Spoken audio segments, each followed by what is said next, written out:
Hi all, welcome back to new blog. இன்றைக்கி ரேண்டமான ஒரு வீக் டே ரொட்டீன் தான் வந்து பார்க்க போகிறோம். என்ன டே அப்படிங்கிறது எனக்கே கூட ஞாபகம் இல்லை. இது வந்து டியூஸ்டே அப்படின்னு நினைக்கிறேன். டியூஸ்டே மார்னிங் வந்து நல்லா ஃபாகியாக இருந்துச்சு. இவ்வளோ நாள் இந்த அளவுக்கு பனி இருந்ததே இல்லை. பட் இன்றைக்கி தான் வந்து கிட்ட இருந்து பார்த்தாலே வந்து ஃபாகு தெரிகிற அளவுக்கு அவ்வளோ ஃபாகியாக இருந்தது. பார்க்குறதுக்கே நல்லா சூப்பராக இருந்தது. ஊட்டியில் இருக்கவங்களாம் எப்படி இருக்காங்கன்னே தெரியல. இந்த சில்னஸ்க்கே வந்து கொஞ்சம் கஷ்டமாக தான் இருக்குது.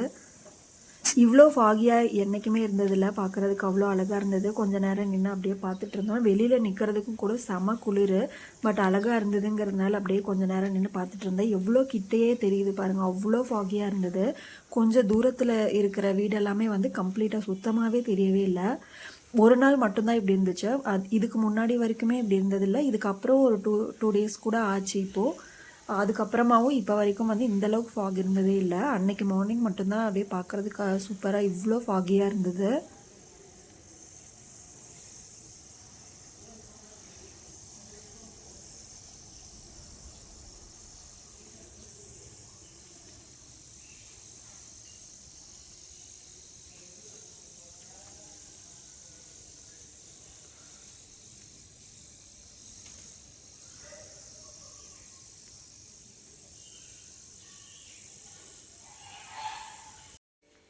இவ்வளோ ஃபாகியாக இருக்கிறத பார்த்தோன்னே டைம் வந்து 6 o'clock அப்படின்னு நினச்சிருப்பீங்க. பட் இப்போ வந்து டைம் 7:30 ஆகிடுச்சு. 7:30க்குமே வந்து இந்தளவுக்கு நல்ல ஃபாகியாக இருக்குது. நானும் டெய்லி 6 o'clock வந்து அலாரம் வச்சுருப்பேன். மண்டே டு ஃப்ரைடே வந்து ரெகுலராக என் மொபைலில் வந்து 6 o'clock அலாரம் அடிச்சிட்டே இருக்கும். நானும் ஆஃப் பண்ணிவிட்டு தூங்கிட்டே தான் இருக்கேன். எந்திரிச்சிக்கவே முடியல, அவ்வளோ குளிராக இருக்குது. இந்த குளிரில் காஃபி இல்லாமல் எப்படி? சூப்பராக என்னோடய ஃபேவரட் காஃபி நரசூஸ் இன்ஸ்டண்ட்டு. இந்த காஃபி இல்லாமல் என்னோடய மார்னிங் வந்து எப்போவுமே ஸ்டார்ட் ஆகவே ஆகாது. இன்கேஸ் நான் 8 o'clock கொஞ்சம் லேட்டாக எழுந்திரிக்கிறேன் அப்படின்னா வெண்பா குட்டியை ஸ்கூல் அனுப்பிட்டு அப்புறம் தான் வந்து காஃபி குடிப்பேன். அது வரைக்குமே என் மைண்டில் வந்து சப்கான்ஷியஸாக இன்னும் காஃபி குடிக்கல அப்படிங்கிறது வந்து மைண்டில் ஓடிட்டே இருக்கும். அந்த அளவுக்கு வந்து இந்த காஃபி என்னை அடிக்ட் பண்ணிருச்சு. பட் அடிக்ட் அப்படிங்கிறதுக்காக ஒரு நாளைக்கு 4-5 காஃபிஸ் குடிப்பேன் அப்படிங்கிறது கிடையாது. மார்னிங் நான் பிரேக்ஃபாஸ்ட் சாப்பிட்ற டைமுக்கு ஊரில் இருக்கும் போதெல்லாம் எழுந்திரிக்கிறேன் அப்படின்னாலுமே கூட ஃபஸ்ட்டு காஃபி தான் குடிப்பேன். இப்போ வந்து பிரேக்ஃபாஸ்ட் எல்லாமே கொடுத்து வெண்பா குட்டியை ஸ்கூலுக்கு அனுப்பியாச்சு. இப்போ டைம் வந்து 9:15 அந்த மாதிரி ஆகுது. சூப்பராக வெயில் வந்து பனி எல்லாமே போயிடுச்சு. பட்டு இன்னுமே வந்து சில்னஸ் இருக்குது, குளிர் வந்து இருக்குது. ரோஸ் செடி மற்ற செடி எல்லாமே காமிச்சு ரொம்ப நாள் ஆச்சு. அதனால் இந்த ரோஸ் செடி பாருங்கள், ஒரு பிரான்ச் வந்து புதுசாக வளர்ந்து வந்தது. டக்குன்னு ஒரு ஓரத்தில் 7 இலை இருந்ததுன்னா பூ வராதுன்னு சொல்லுவாங்க. அதனால் நான் கட் பண்ணிடலான்னு யோசித்தேன். சரி பார்ப்போம் வருதா இல்லையான்னு பார்க்கலான்னு சொல்லிட்டு விட்டுருந்தேன். பட் அந்த 7 இலை இருக்கிற ஒரு பிரான்ச் ஃபாஸ்ட்டாக வளர்ந்து வந்து மேலே வந்து 8 பூ இருந்தது. அங்கே நியூ இயர் கிறிஸ்மஸ் லீவுக்கு ஊருக்கு போகிறதுக்கு முன்னாடி எல்லாமே குட்டி குட்டி மொட்டாக இருந்தது. பட் நியூ இயர் அன்றைக்கி தான் நாங்கள் திரும்பி இங்கே வந்தோம். வந்து இந்த செடியை பார்த்தோன்னா அப்படியே பஞ்ச் மாதிரி நியூ இயர் வெல்கம் பண்ண மாதிரி இருந்தது. அவ்வளோ அழகாக இருந்தது. அந்த ஒரே பஞ்சில் 8 பூ இருந்தது. கட் பண்ணுறதுக்கே மனசே இல்லை. சரி உதிர்ந்து வேஸ்ட்டாக போயிடும்னு சொல்லிவிட்டு கட் பண்ணிவிட்டு சாமிக்கு வச்சாச்சு. கட் பண்ணதுக்கப்புறமா அதுலேருந்து நிறைய புதுசாக வந்து கொழுந்து வர ஆரம்பிச்சிருக்கு. அந்த பிரான்ச் வந்து ரொம்ப சூப்பராகவே வளர்ந்துட்டுருக்கு. ஸோ உங்கள் வீட்லேயுமே வந்துட்டு இந்த மாதிரி 7 இலை இருக்கிற லீவ்ஸ் வந்துச்சு அப்படின்னா உடனே கட் பண்ணிடாதீங்க, கொஞ்சம் விட்டு பாருங்கள். சூப்பராக ஃபாஸ்ட்டாக வளருது அந்த பிரான்ச்சு. வளர்ந்து மேலே வந்து அப்படியே கொத்தாக வந்து பூ இருந்துச்சு. ஒரு 10 மொக்கு இருந்துச்சு. அதில் 2 வந்து ரொம்ப சூப்பராக செடி வந்து வளர்ந்துட்டுருக்கு. அப்படியே மற்ற செடியும் பார்த்துடலாம். ஒன்று மட்டும் கிச்சன் பால்கனியில் இருக்குது, மற்றது எல்லாமே இந்த பால்கனியில் இருக்குது. நாங்கள் லீவ் முடிஞ்சு வந்தப்போ கொஞ்சம் இலை எல்லாமே நிறைய காஞ்சிருந்தது. அது எல்லாமே தான் வந்து பிச்சு போட்டிருக்கேன். கொஞ்சம் குப்பையாக தான் இருக்கும். மற்றபடி மற்ற செடி எல்லாமே வந்து சூப்பராக வளர்ந்துட்டுருக்கு. இதெல்லாம் வந்து வைக்கும்போது பார்த்துருப்பீங்க, நிறைய இலை வளர்ந்துருச்சு. இந்த இண்டோர் பிளான்ட் இது எல்லாமே வந்து இண்டோர் பிளான்ட் தான். இதில் வந்து ஒரு மிளகா செடி வளர்ந்துருக்கு. இந்த பாட்டில் வந்து வெள்ளை கரிசலாங்கண்ணி இருந்தது. அது வந்து இந்த லீவுக்கு போயிட்டு வரும்போது டோட்டலாகவே அப்படியே செத்து போச்சு. அது எல்லாமே வந்து எடுத்து போட்டாச்சு. அதுலேருந்து விழுந்த விதையிலேருந்து நிறைய குட்டி குட்டியாக வந்து முளைச்சிருக்கு. ரொம்ப சூப்பராக எதுவுமே ஆகாமல் வளர்ந்துட்டுருக்கிறது வந்து கற்பூரவள்ளி செடி தான். அந்த கற்பூரவள்ளி செடி வந்து 2 பாட்டில் இருக்குது. அதில் ஒரு பாட் நடுவில் மறிக்கொழுந்துமே வந்து சாப்ளிங் மாதிரி எடுத்து வச்சுருக்கேன். இன்னொரு பாட்லேயும் வந்து எடுத்து வச்சுருக்கேன். மெயினாக மதர் பிளான்ட் இருக்கிற பாட்டில் இருக்கிற செடி வந்து ரொம்ப நல்லா பெருசாகவே வளர்ந்துருச்சு. இந்த டைம் ஊருக்கு போகும்போது இதை எடுத்துகிட்டு போய் ஊரில் மண்ணில் வச்சிட்டோம் அப்படின்னா அப்படியே சூப்பராக வளர ஆரம்பிச்சிடும். அப்படியே அந்த பாட்டை சுற்றியுமே வந்து நல்லா வளர்ந்து கொடி மாதிரி இருக்குது. பட் வேர் எல்லாமே வந்து கொஞ்சம் வயசான வேர் மாதிரி ஆயிடுச்சு. ஸோ ஊருக்கு எடுத்துகிட்டு போய் தரையில் வச்சிட்டோம் அப்படின்னாவே வந்து சூப்பராக வளர ஆரம்பிச்சிடும். மணி பிளான்ட்டில் வந்து நிறையா இலை அப்படி பழுத்துருச்சு, அதெல்லாமே வந்து பிச்சுட்டேன். கட் பண்ணதுக்கப்புறமா கொஞ்சம் குச்சியாக இருக்கிற மாதிரி தான் இருக்குது. இன்னும் கொஞ்ச நாள் அப்படியே அந்த ஃபுல் லென்த் இருக்கிறதையுமே வந்து கட் பண்ணிடணும். இன்னும் கொஞ்ச நாளில் இந்த செடி எல்லாமே வந்து வேறு இடத்துக்கு போக போகுது. அப்போ வந்து முடிஞ்சளவு கொஞ்சம் ட்ரிம் பண்ணி தான் எடுத்துகிட்டு போகணும். அப்போ தான் வந்து சர்வை பண்ண முடியும். எடுத்துகிட்டு போய் அங்கே வச்சு அந்த கிளைமேட்க்கு செட் ஆகி வளர ஆரம்பிக்கணுன்னா கொஞ்சம் ட்ரிம் பண்ணி விட்டு தான். இந்த செடி எல்லாமே எங்கே போக போகுதுங்கிறதெல்லாம் ஃப்யூச்சர் வ்ளாக்ஸில் பார்க்கலாம். லஞ்ச் போயிட்டுருக்கு. அப்படியே சைடில் வந்துட்டு ஃப்ரெஞ்ச் ஃப்ரைஸ் ட்ரை பண்ணலாம் அப்படின்னு சொல்லிட்டு இது வந்து ஃப்ரெஞ்ச் ஃப்ரைஸ் சைஸில் கட் பண்ணிவிட்டு சைடில் குட்டி குட்டியாக இருந்த பீஸும் அப்படியே சேர்த்துக்கிட்டேன். ஃப்ரெஞ்ச் ஃப்ரைஸ் சைஸில் வந்து கட் பண்ணிவிட்டு நல்லா கோல்டு வாட்டரில் வாஷ் பண்ணதுக்கப்புறமா ஒரு ஹாஃப் அளவுக்கு வேகிற அளவுக்கு மட்டும் போட்டு சால்ட் போட்டு வேக வச்சு எடுத்தாச்சு. பாதி அளவுக்கு தான் வெந்திருக்கணும். அதுக்கப்புறம் மீதி வந்து நம்ம ஃப்ரை பண்ணும்போது சூப்பராக வெந்துடும். வெந்ததுக்கப்புறமா திருப்பி கோல்டு வாட்டரில் வந்து நல்லா வாஷ் பண்ணிவிட்டு நல்லா டிஷ்யூ வச்சு ஈரம் இல்லாமல் ட்ரை பண்ணதுக்கப்புறமா வந்து கார்ன்ஃப்ளவர், ஆரிகானோ, சில்லி ஃப்ளேக்ஸ் இது மட்டும் போட்டு மிக்ஸ் பண்ணியிருக்கேன். கொஞ்சம் சால்ட்டும் வந்து போட்டிருக்கேன். வேக வைக்கும் போது போட்ட சால்ட் வந்து பத்தலை. ஸோ இப்போ கொஞ்சம் எக்ஸ்ட்ரா சால்ட் போட்டு நல்லா மிக்ஸ் பண்ணிவிட்டு ஃப்ரீசரில் போட்டு வச்சிட போகிறேன்.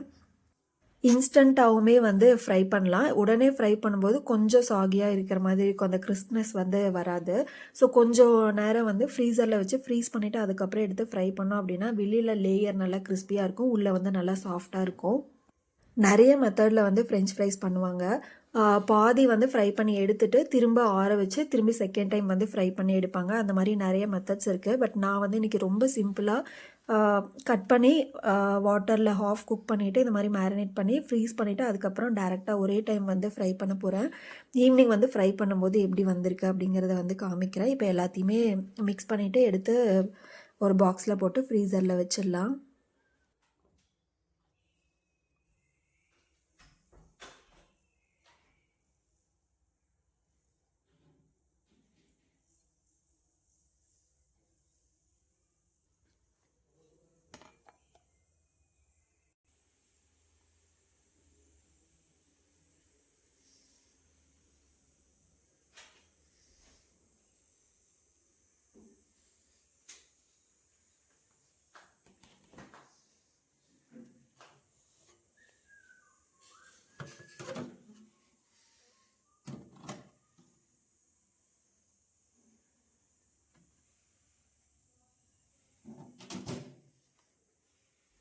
மார்னிங் ஒரு 11 போல் வந்து ஃப்ரெஞ்ச் ஃப்ரைஸை மேரினேட் பண்ணி ஃப்ரீசரில் வச்சேன். இப்போ vlog அப்படியே டேரெக்டாக ஜம்ப் ஆகி ஈவினிங் வந்துருச்சு. ஈவினிங் இப்போ ஒரு 4:30 ஆகுது. கொஞ்சம் எடுத்து ஃப்ரை பண்ணி பார்க்கலாம் அப்படிங்கிறதுக்காக எடுத்திருக்கேன். எடுத்து கொஞ்சம் நேரம் வைக்கணும்லாம் தேவையில்லை, எடுத்த உடனே வந்து ஃப்ரை பண்ண ஆரம்பிச்சிடலாம். சைடில் வந்து எண்ணெயும் ஊற்றி வச்சுட்டேன், காஞ்சிட்ருக்கு. இதை ஃப்ரை பண்ண உள்ளே போடும்போது ஆயில் வந்து கொஞ்சம் நல்லாவே வந்து காஞ்சிருக்கணும். கொஞ்சம் ஆல்மோஸ்ட் புகை வர அளவுக்கு இல்லை, அதை விட கொஞ்சம் கம்மியாக, பட்டு நல்லா ஹை பாயிலிங் டெம்பரேச்சரில் இருக்கணும். அப்போ தான் வந்து நல்லா கிறிஸ்பியாக வரும். டக்குன்னு வெந்துடும், ஏன்னா ஆல்ரெடி பாதி வெந்திருக்கு அப்படிங்கிறதுனால உள்ளே வந்து வேகாமலாம் போகாது. கொஞ்சம் ஹை ஃப்ளேம்லேயே வச்சு ஃப்ரை பண்ணி எடுத்துட்டோம் அப்படின்னா வெளியில் கிறிஸ்பியாக நல்லா கோல்டன் கலரில் வந்துடும். இது வந்து நான் செகண்ட் டைம் பண்ணுறேன். ஃபர்ஸ்ட் டைம் வந்து ஆல்மோஸ்ட் ஒரு 4 இயர்ஸ்க்கு முன்னாடி பண்ணியிருப்பேன்னு நினைக்கிறேன். 4-5 இயர்ஸே இருக்கும் நான் ஃபர்ஸ்ட் டைம் பண்ணும்போது. அப்போ வந்து வேறு மெத்தட் ஃபாலோ பண்ணியிருந்தேன். அப்போயுமே வந்து இந்த ஆர்கானோ, சில்லி ஃப்ளேக்ஸ்லாம் ஆட் பண்ணாமல் ப்ளெயினாக பண்ணியிருந்தேன். அதுவுமே கொஞ்சம் நல்லா தான் இருந்துச்சு. இந்த டைம் தான் வந்து இந்த மாதிரி ட்ரை பண்ணியிருக்கேன். ஃபர்ஸ்ட் டைம் நான் பண்ணும்போது வந்துட்டு அந்த 2 டைம் ஃப்ரை பண்ண மெத்தடில் வந்து பண்ணியிருந்தேன்.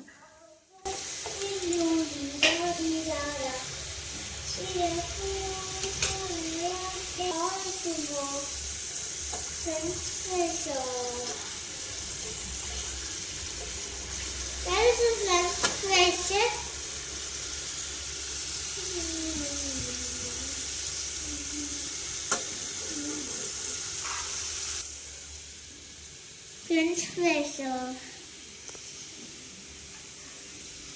Mommy got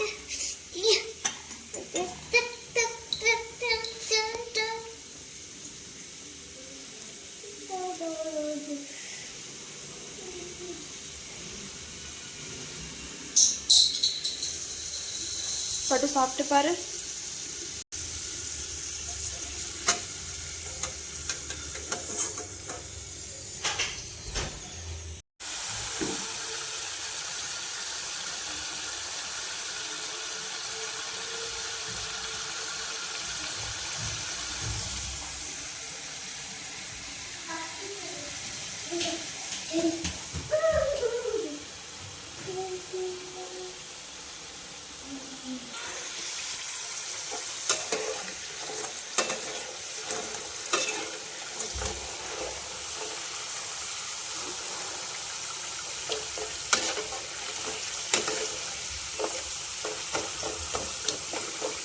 ஃபர்ஸ்ட் ஒரு 3 பீஸ் மட்டும் போட்டு ஃப்ரை பண்ணி எடுத்து பார்த்து கொஞ்சம் சாகியாக இருந்த மாதிரி இருந்தது. அதுக்கப்புறம் கொஞ்சம் எக்ஸ்ட்ராவாக கார்ன்ஃப்ளவர் வந்து மேலே தூவி விட்டு மிக்ஸ் பண்ணி ஃப்ரை பண்ணி எடுத்திருக்கேன். இது வந்து நல்லாவே கிறிஸ்பியாக இருக்குது. உள்ளே வந்து நல்லா சாஃப்டாக கம்ப்ளீட்டாக வந்து வெந்துருச்சு. இந்த சவுண்டு கேட்கும் போதே தெரியும் உங்களுக்கு எந்த அளவுக்கு கிறிஸ்பியாக இருக்குன்ட்டு. வெண்பா குட்டி வந்து இன்னும் ஃப்ரெஞ்ச் ஃப்ரைஸ் சாப்பிட்டு பழகல. வெளியில் ஷாப்பில் கொடுத்தாலுமே வந்து சாப்பிட மாட்டா. வீட்லேயுமே வந்து நான் இதுதான் ஃபர்ஸ்ட் டைம் பண்ணுறேன். இன்றைக்குமே வந்து அவள் பெருசாக சாப்பிடல. ஒன்று தான் வந்து சாப்பிட்ருப்பா. பட் இனி வீட்லேயே ரெகுலராக அப்பப்போ கொஞ்சம் பண்ணி கொடுத்தோம் அப்படின்னா வந்து சாப்பிட்டு பழகிடுவான்னு நினைக்கிறேன்.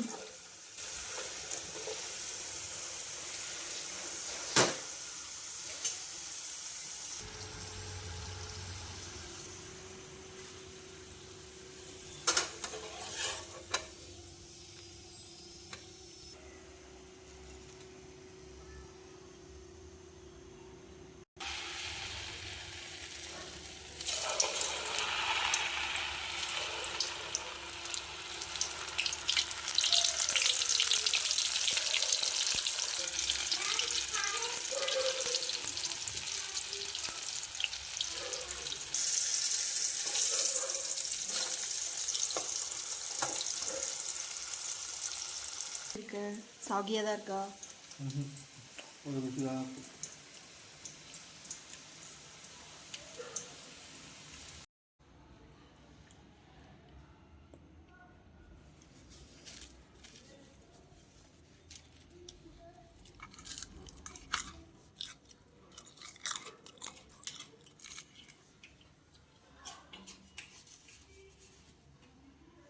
ஈவினிங் ஸ்நாக் சூப்பராக ஃப்ரெஞ்ச் ஃப்ரைலாம் செஞ்சு சாப்பிட்டாச்சு. சாப்பிடும்போது உங்களுக்கு சவுண்டு கேட்டிருக்கோம் எவ்வளோ கிறிஸ்பியாக இருந்ததுன்ட்டு. ஃப்ரெஞ்ச் ஃப்ரைஸ் கூடவே சேர்த்து டீயும் குடிச்சிட்டு இப்போ வந்து வெண்பா குட்டியை கூப்பிட்டு பார்க் வந்தாச்சு. டைம் இப்போ 5:15 ஆகிடுச்சு. இன்னும் கொஞ்சம் நேரத்தில் வந்து பனி ஆரம்பிச்சிடும், குளிர ஆரம்பிச்சிடும். சரி வெயில் இருக்கும் போதே வந்து போயிட்டு வந்துடலான்னு வந்தாச்சு. பட் நாங்கள் வந்து ஒரு 10 மினிட்ஸ்லேயே வந்து வெயில் போயிடுச்சு. சீக்கிரமாக குளிர் வந்துடுதுன்ட்டு நாங்கள் தான் வந்து பார்க் வராமல் இருந்திருக்கோம். பட் இங்கே வந்து 6 o'clock மேலே ஆக தான் வந்து நிறைய க்ரௌடு வர ஆரம்பித்தாங்க.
பார்க்லேருந்து கிளம்பவே ஒரு 6:30க்கு மேலே ஆகிடுச்சு. வீட்டுக்கு போயிட்டு அப்படியே அன்னைக்கு நைட் வந்து அப்படியே முடிஞ்சுது. வெண்பா குட்டி தூங்க போகும்போதே நிறையா வந்து கதையாக பேசிக்கிட்டே இருப்பாள். அப்போது அன்னைக்கு டியூஸ்டே நைட் வந்து தூங்க வைக்கும்போது எனக்கு பீட்சா வேணும், ஷாப்லேயே வந்து போய் சாப்பிட்டு வரலாம் அப்படின்னு சொல்லிட்டு இருந்தா. ரொம்ப ரேராக தான் இந்த மாதிரி ஷாப்புக்கு போய் ஏதாவது சாப்பிட்ணும் அப்படின்னு சொல்லி கேட்பா. பட் அவள் வந்து கண்டிப்பாக சாப்பிட மாட்டாள். ஷாப்புக்கு போய் அங்கே இருக்கிறது மட்டும்தான் பிடிக்கும். பீஸாவில் அந்த சைடில் இருக்க அந்த க்ரஸ்ட்டு மட்டும்தான் சாப்பிடுவாள். சரி ஓகே ரொம்ப நாளைக்கு அப்புறமா கேட்குறாளே அப்படின்னு சொல்லிட்டு நெக்ஸ்ட் டே இது வந்துட்டு வெனஸ்டே ஈவினிங் இப்போ ஒரு 7:30 நைட்டே ஆகிடுச்சு. 7:30க்கு சரி ஓகே பீட்சா சாப்பிட போகலான்னு சொல்லி போயிட்டுருக்கோம். பீட்சா பர்கர் இது எல்லாமே எப்படி தான் தெரியுதுன்னு தெரில. ஸ்கூல்லேருந்து நிறைய கற்றுக்குறாங்க. லாஸ்ட் டைமும் ஒரு 2-3 months முன்னாடி வந்து பீட்சா வேணும்னு கேட்டிருந்தா. ஆர்டர் பண்ணி சாப்பிடும்போது ரொம்ப ஒரு 2 பீஸ் அந்த மாதிரி தான், ரொம்ப ஒரு குட்டி பைட்டு தான் வந்து சாப்பிட்ருப்பா. அதுக்கப்புறம் வந்து அவள் சாப்பிடல. இந்த டைமும் வந்து அப்படி தான் நினைக்கிறேன். இல்லை சாப்பிடுவாளா என்னன்னு தெரியல. சாப்பிட மாட்டாங்கிற ஒரு ஹோப்பில் தான் வந்து கூப்பிட்டு போயிட்டுருக்கோம். இன்னும் கொஞ்சம் ஒரு 10 இயர்ஸ்க்கு அப்புறமா பீஸா பர்கர்லாம் சாப்பிட ஆரம்பித்தானா ஓகே அப்படின்னு எங்களுக்கு வந்து தோணுச்சு. பட் இப்போ வந்து எங்களுக்கே ஒரு ஹோப் இருக்கா, வந்து பெருசாக சாப்பிட மாட்டா அப்படிங்கிற ஹோப்பில் தான் வந்து அவள் கேட்டோன்னே ஓகே போகலாம் அப்படின்னு சொல்லிட்டு போகிறோம். நாங்கள் 2 பேருமே கூட பீட்சா பர்சன்ஸ் கிடையாது. ஹஸ்பண்ட்க்கு வந்து பிரியாணி ரொம்ப பிடிக்கும், எனக்கு வந்து பர்கர் பிடிக்கும். பீட்சா வந்து அவ்வளோவா விரும்பி சாப்பிட மாட்டோம், ரொம்ப ரேர் தான். ஒரு 2-3 டைம்ஸ் தான் வந்து நான் சாப்பிட்ருப்பேன் பீட்சா. அதுவுமே வந்து கொஞ்சம் ஒரு 2-3 பைட்ஸ் அந்த மாதிரி தான். இன்றைக்கி தான் வந்து கொஞ்சம் நிறைய சாப்பிட போகிறோன்னு நினைக்கிறேன். எப்படி வெண்பா குட்டி சாப்பிட போகிறதில்ல, நாங்கள் 2 பேரும் தான். ஒரு பீட்சா ஆர்டர் பண்ணி நாங்கள் 2 பேரும் தான் வந்து சாப்பிட போகிறோம். அதில் ஒரு 3-4 பைட்ஸ் வந்து வெண்பா குட்டி சாப்பிடுவா. ஒரு 7:30 அப்படிங்கிறதுனால நல்லாவே குளிர ஆரம்பிச்சிருச்சு. இவ்வளோ குளிர்லேயும் கேஷுவலாக எவ்வளோ பேர் அப்படியே ஜாலியாக நடந்து போயிட்டுருக்காங்க. ரொம்ப நாளைக்கு அப்புறமா வந்து வெளியே சாப்பிட போகிறோம்னு நினைக்கிறேன். மோஸ்ட்லி நாங்கள் வந்து வெளியில் என்றைக்குமே போய் சாப்பிட்ணுன்னு ப்ரிப்பேர் பண்ணவே மாட்டோம். எங்கேயாவது வெளியில் அவுட்டிங் போகிறோம் அப்படின்னா மட்டும் பிரியாணி ஆர்டர் பண்ணுவோம். ஒரு பிரியாணி ஆர்டர் பண்ணி நாங்கள் 2 பேரும் சாப்பிடுவோம். அவ்வளோதான். எங்கள் 2 பேருக்குமே வெளியில் சாப்பிட்ற இன்ட்ரெஸ்ட்டே வந்து அவ்வளோதான். ரொம்ப கம்மி தான் வெளியில் சாப்பிட்றது. ஸோ என்னைக்காவது KFC இல்லை பீட்சா வந்து ரேர்லேயும் ரொம்ப ரொம்ப ரொம்ப ரேர். நாங்கள் இது வரைக்கும் வெளியில் நிறையா சாப்பிட்ருக்கோம் அப்படின்னா அது வந்து பர்கர்ஸ் மட்டும்தான் KFCயில்.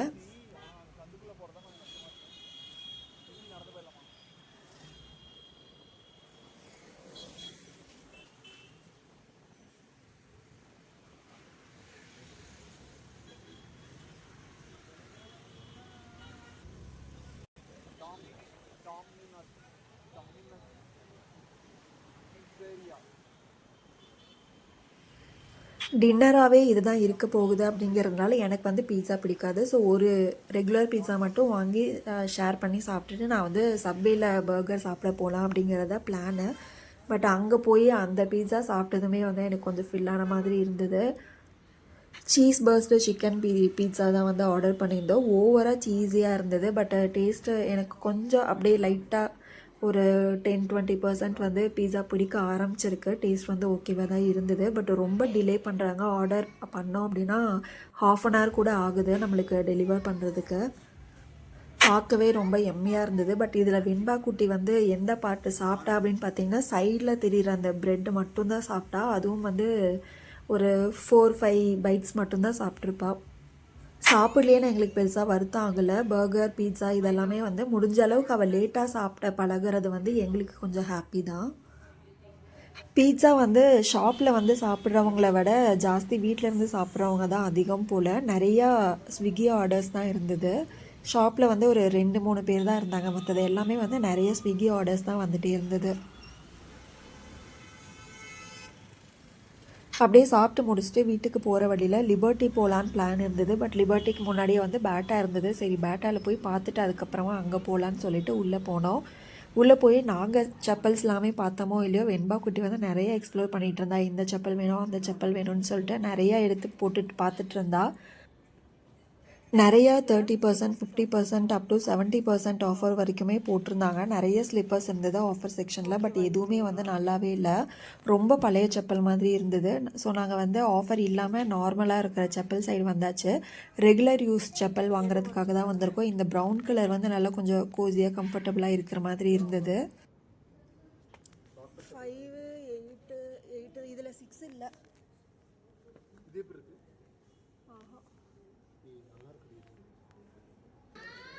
ரொம்ப நேரம் வந்து அந்த செப்பல் இந்த செப்பல்னு சொல்லிட்டு நிறைய போட்டு பார்த்துட்டு இருந்தோம். வெண்பா குட்டியும் வந்து நிறைய ட்ரை பண்ணா. பட் அவள் சைஸ்க்கு கரெக்டாக எக்ஸாக்டாக இருக்கிற மாதிரி எதுவுமே கிடைக்கல. ஃபைனலி அந்த ப்ரௌன் கலர் செப்பல் மட்டும் வந்து பில் பண்ணிவிட்டு கிளம்பியாச்சு. இந்த vlog இதோடவும் வந்து கம்ப்ளீட் பண்ணிக்கிறேன். ஓரளவுக்கு இன்ட்ரெஸ்டிங்காக இருந்திருக்கும்னு நினைக்கிறேன். இதே மாதிரி இன்னொரு இன்ட்ரெஸ்டிங்கான வீடியோவில் மீட் பண்ணலாம். இதுக்கப்புறமா வந்து 2024 லாஸ்ட் 2 months வந்து நான் கொஞ்சம் vlog போடாமல் விட்டுட்டேன். பட் அது எல்லாமே வந்து இனி அடுத்து ஒரு 3 to 4 vlogs வந்து மிஸ் பண்ண vlogs வரும். ஸோ அதை வந்து பார்த்துட்டு அதுக்கப்புறமா 25க்கு வரலாம்.